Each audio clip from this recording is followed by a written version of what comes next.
Il y a un homme dont on n'a pratiquement pas entendu parler, c'est le président de la République qui, pour l'instant, semble sur la réserve. Est-ce lui qui détient la clé?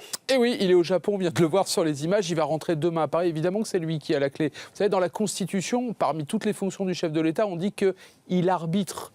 Ouais, il y a l'euro qui arrive bientôt, c'est le moment de sortir son sifflet et de siffler la fin de la récréation pour se mettre autour d'une table. Alors, on a compris hier, on a cru qu'il y avait des dissensions entre Michel Sapin et Manuel Valls. Non, parce qu'il faut trouver un terrain d'entente. Tout le monde s'est trompé sur le calendrier. Tout le monde s'est dit, on peut réécrire la loi, au fond, quand elle reviendra à l'Assemblée à la fin du mois de juin, au début du mois de juillet. Mais sérieusement, qui croit qu'on va rester comme ça pendant encore 5 ou 6 semaines? Ça n'a aucun sens. La deadline, c'est le 10 juin, 20h45.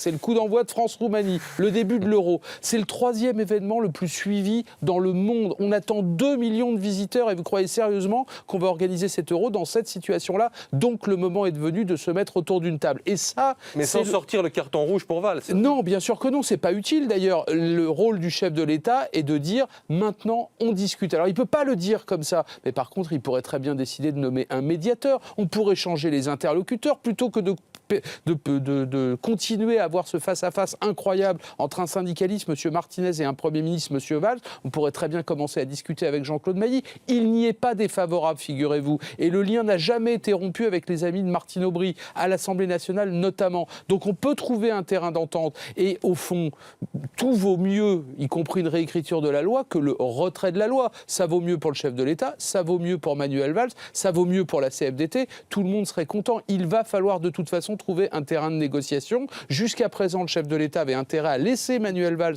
en première ligne. Maintenant, le moment est venu de changer peut-être les rôles.